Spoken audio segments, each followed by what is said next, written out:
আমি নিজেও বুঝতে পারিনি। আমার খুব ভালো লাগে যখন তুমি আমার কেয়ার করো। আমার কোনো কিছুর প্রয়োজন হলে তুমি সেটা সাথে সাথে আমার কাছে এনে দাও। তুমি আমার অফিস থেকে ফেরার অপেক্ষায় থাকো। আমি না খেলে তুমিও খাও না। তুমি আমাকে সবসময় ভালোবেসে সব কিছু বোঝাও, আর সেই সব কিছু আমার ভালো লাগে যেগুলো তুমি আমার জন্য করো। বলো না স্নেহা, তুমি আমাকে বিয়ে করবে?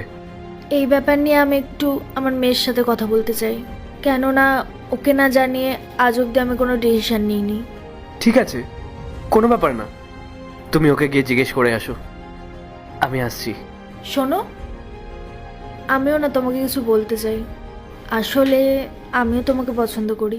জানি না কবে আমি তোমাকে ভালোবেসে ফেলেছি, কিন্তু আমি তোমাকে কখনো সে কথা বলার সাহস পাইনি, কারণ তুমি সেই খারাপ সিচুয়েশনে আমার হেল্প করেছিলে। তাই আমি কখনো তোমাকে জানাতে পারিনি। কি তুমি সত্যি বলছো স্নেহা? হ্যাঁ, সত্যি। কিন্তু কিন্তু তুমি তো বলছিলে যে তোমার মেয়ের কাছ থেকে জিজ্ঞেস করে তারপরে আমাকে জানাবে। সত্যি বলতে, ও প্রথম থেকেই তোমাকে নিজের বাবা হিসেবেই ভেবে নিয়েছে, আর এমনিতেও ও তোমাকে পছন্দ করে। আচ্ছা ঠিক আছে, তাহলে আমি খুব তাড়াতাড়ি আমার বিয়ের অ্যারেঞ্জমেন্টগুলোকে রেডি করি। আচ্ছা ঠিক আছে, তোমাকে আজ অফিসে যেতে হবে না। তুমি তাড়াতাড়ি গিয়ে ড্রেস চেঞ্জ করে নাও, আমি তোমার জন্য চা নিয়ে আসছি।